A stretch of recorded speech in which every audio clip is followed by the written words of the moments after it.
Steve Jobs' motivation, rise after rejection story. Imagine this. You are holding an iPhone in your hand. The screen lights up. The design feels smooth, and everything about it seems inevitable, like this device was always meant to exist.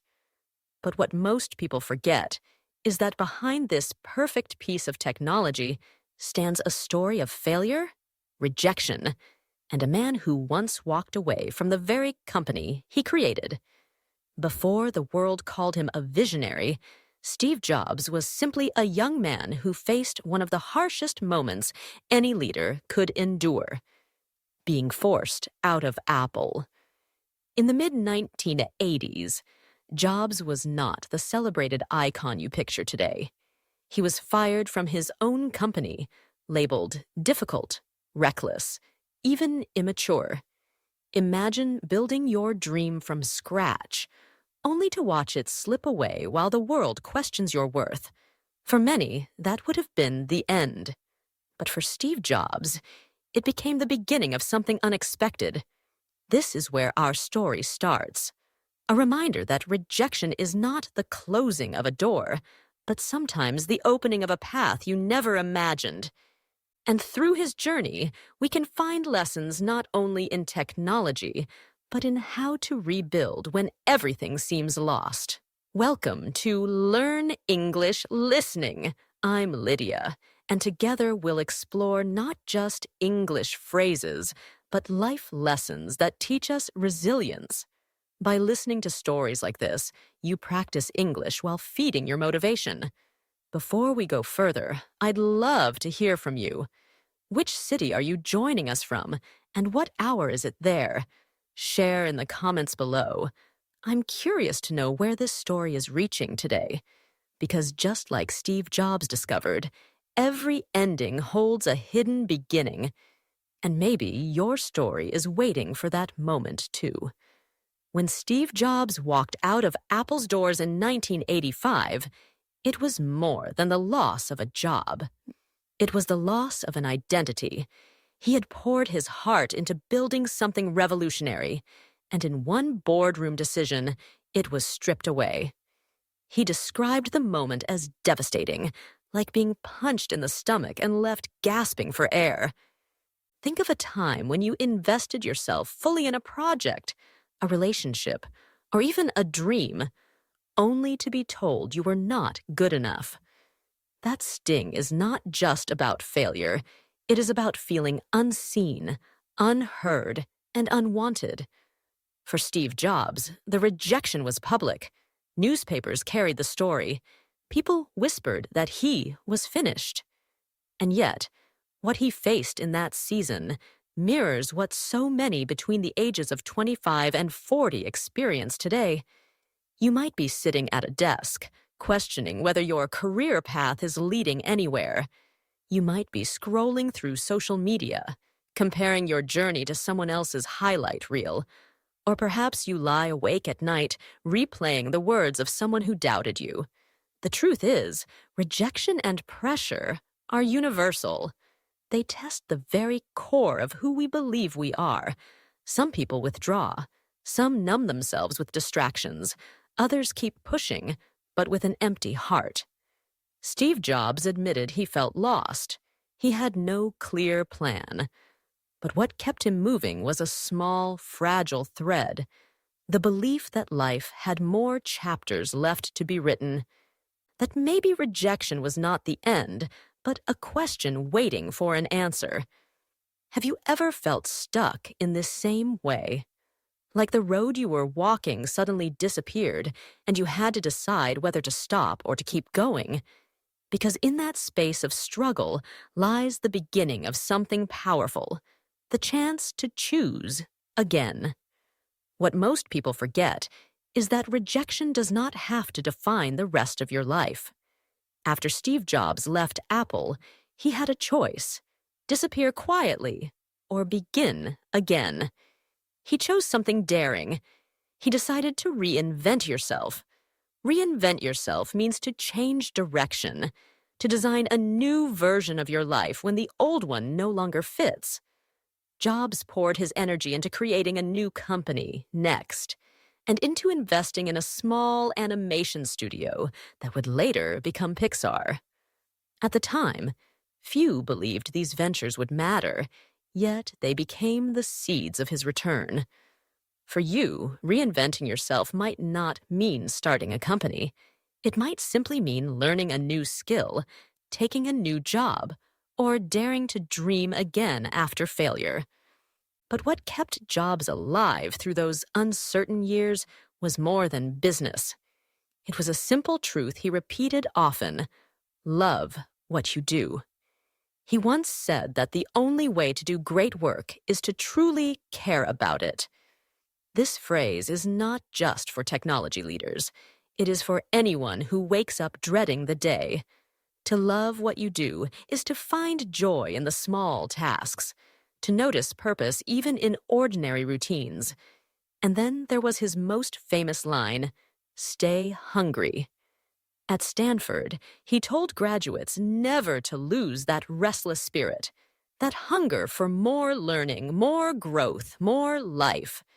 To stay hungry is to refuse comfort zones, to keep asking, what else can I create? What else can I give? This was the hidden key.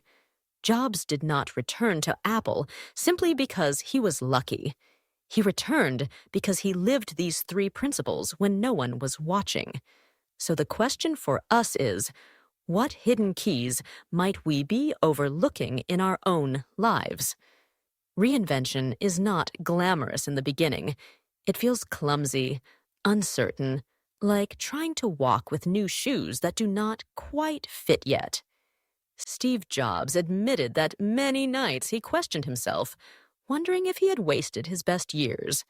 But slowly, those steps created new ground. That is the essence of reinvent yourself. Even small, shaky beginnings can prepare the way for extraordinary returns.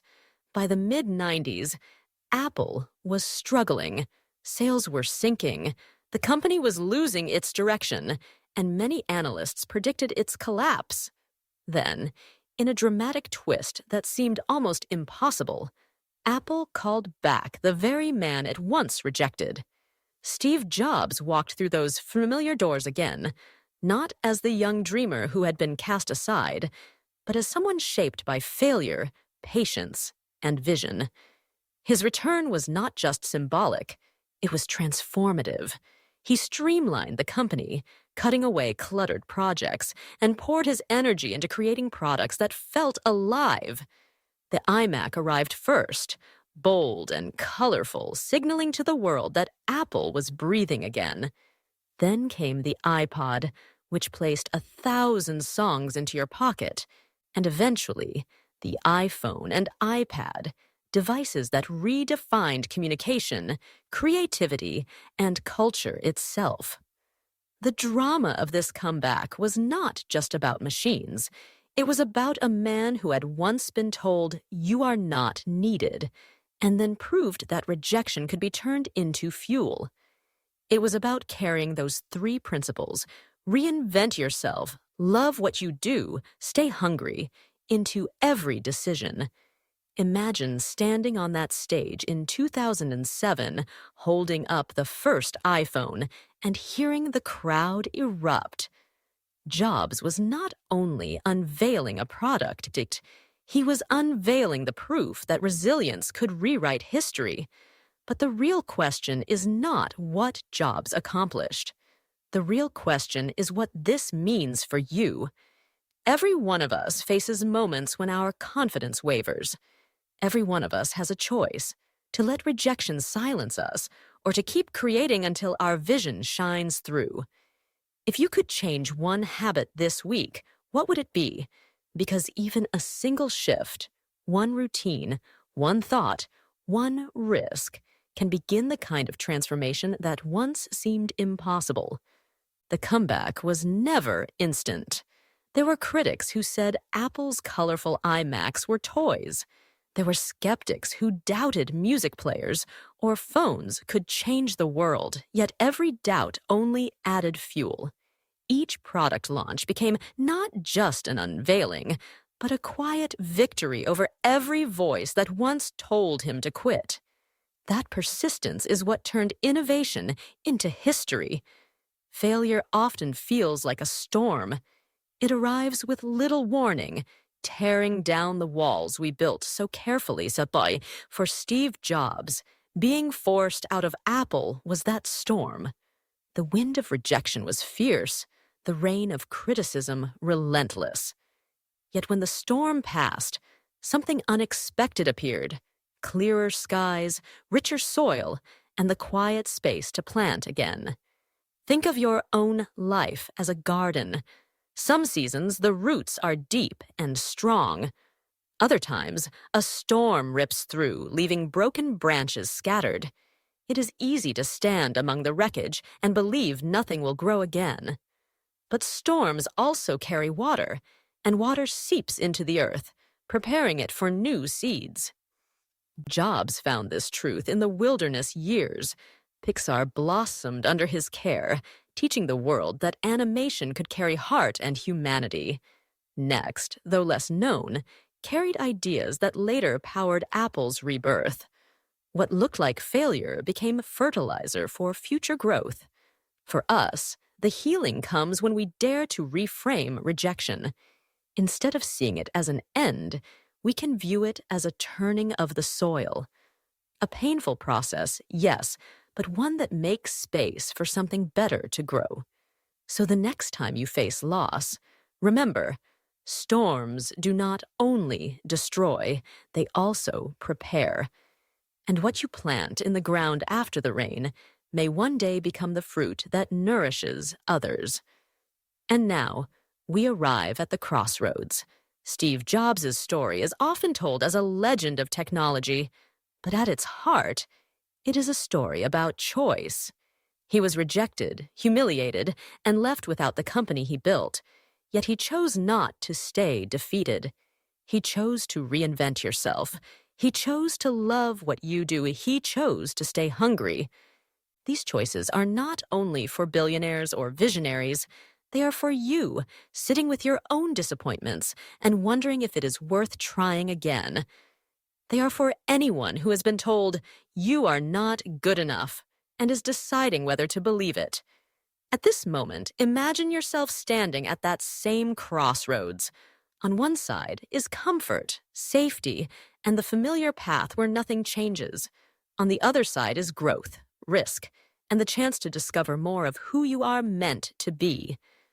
Which path will you take? If this video gave you something meaningful, share it with someone who needs encouragement today, and subscribe to keep walking with us on this journey of English and self-growth. Together, we are not only learning a language, we are learning the courage to begin again. Because rejection does not have to be your ending. Sometimes it is simply the moment before your greatest beginning. Remember, the path of growth rarely feels comfortable. It asks you to risk to stretch, to trust that what lies ahead may be greater than what you leave behind. Comfort may protect you today, but growth can transform your tomorrow. The crossroad is always before you, and every choice, no matter how small, is a step toward your story's next chapter.